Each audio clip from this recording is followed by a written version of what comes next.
John, we got a telegram from some lady friend of yours, a Bonnie something or other. Something you ain't telling me? Bonnie McFarland. She's a friend. Saved my life when I went after Bill and nearly got myself killed again. Oh, and now you two's in the habit of sending each other letters. How very nice. It weren't nothing like that. What's it say? I don't know. I can't... Well, you know I can't read. Give it here. You read that thing out loud? I ain't hiding nothing. Dear Mr. Marston, stop. Need corn sacks. Stop. Emergency. Stop. Weevils and moths ate entire county supply. Stop. Can you help? Not exactly the most romantic request now, is it? I guess not. She saved your life, you say? Yes, ma'am. Well, then you're gonna have to help her and her family out. We've got a plentiful supply of corn sacks over near the silo. About the one thing Uncle didn't manage to have stolen while we was gone. Okay. Hurry back, John. And John, what's she like? You know. A little bit like you, I guess. She's a woman in a man's world.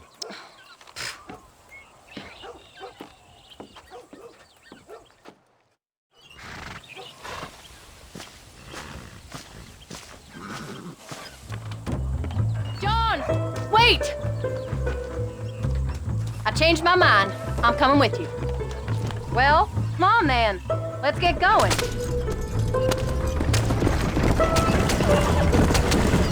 I don't think I can let you go off again without me. Fair enough. I'm glad of the company. You only had to ask. Ask? I was waiting for you to ask me. I thought you'd want to keep an eye on the boy. Oh, while you were off cavorting with cowgirls in the next county?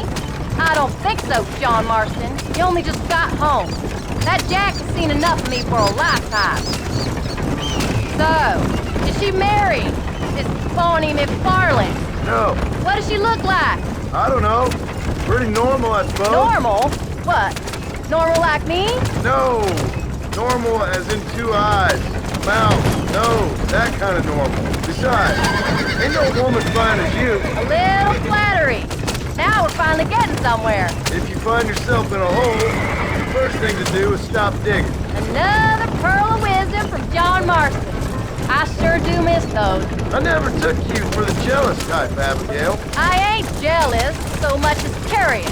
You heard what she wrote. It's just some corn. She saved my life, and she was decent enough to me, so I owe her this much at least. How did she save your life anyway?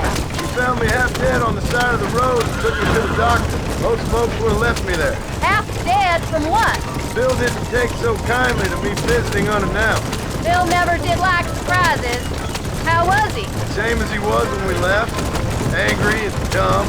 Taking his revenge out on the world. People down there was really scared of him. Of Bill? You gotta be kidding me. He was only frightening if he was afraid of dumb fools. Bill weren't so bad, but Dutch went crazy. Bill took it hard. For a while, we all thought we'd found something right. A better way to live, but it was just a lie. So you saw before they did. Maybe. But they was still kind of a family. A family that left you for dead. You knew the truth, John, and they hated you for it. Where'd they take you? Who? Those government bastards. Where'd they hold you and Jack? I ain't sure.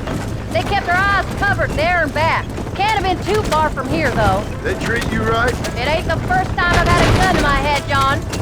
You're forgetting your marriage proposal. Very funny. No, they learned pretty quick what would happen if they laid a finger on me. Sons of bitches. It wasn't them or being there. I didn't care about that. I've been in far worse situations.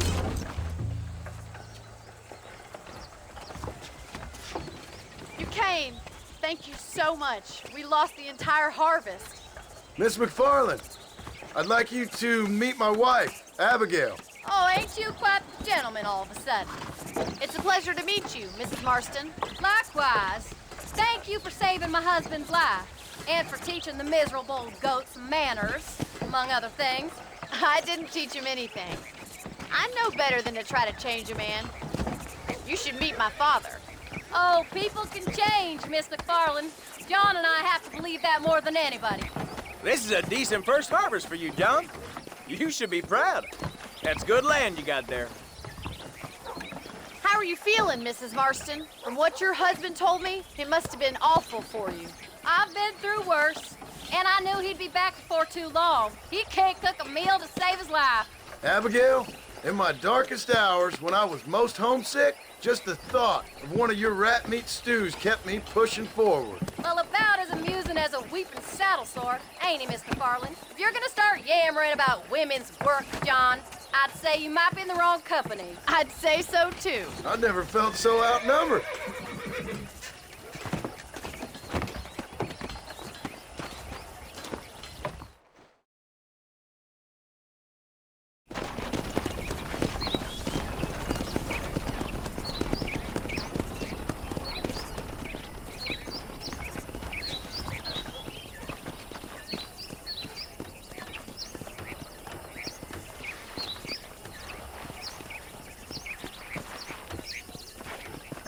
Ma'am?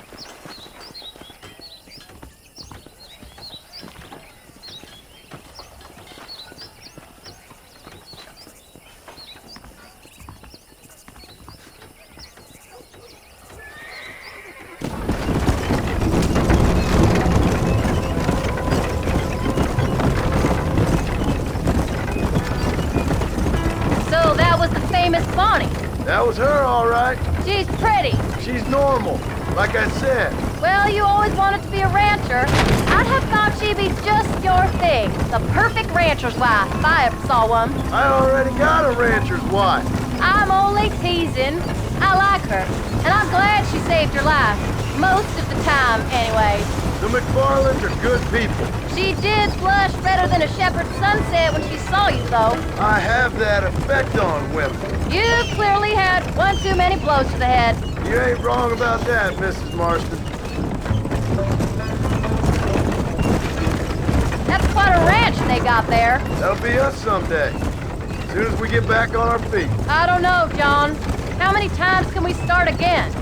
An outlaw and a working girl. We ain't exactly farmers. We are now. Forget that life. It's over. Do you really believe that? We have to. It's the only way we'll ever have a future. The life we led, that doesn't go away. It's never over. You think those government men are just gonna leave us alone now? The old gang's dead. I did what they asked. And that's it? A life of crime forgiven? We're back together, ain't we? Until they decide you owe them something else.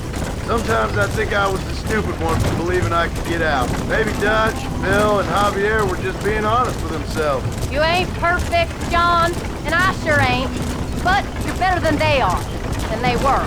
Maybe we can't change. But we gotta try, for Jack's sake. Even if we have to start again 100 times. It's better than going back to what we were. How's Jack doing? Angry, upset. He's been through a lot. I hope he's gonna be all right. It's gonna take time. For a while, his world was safe. Normal, even. Then it got turned upside down again. He ain't saying much about it. I've tried to talk to him, but how do you explain any of it? What do you say when he asks about Uncle Bill and Uncle Dutch? They were family when he was a little boy. He hides away in those books of his. Wouldn't you? It ain't like the real world's done him many favors. He's just been kidnapped. He grew up with the gang. That's no life for a boy. We did our best to protect him. Come on, John. He saw things no boy should see. Well, now we got a chance to make it right.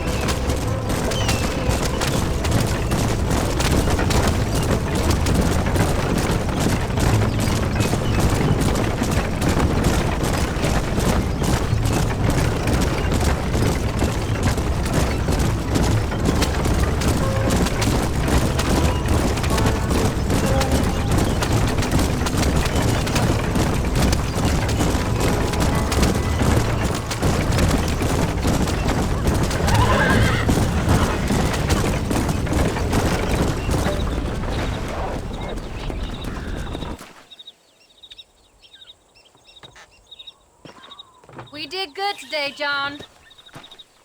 I guess I better go fix us something to eat.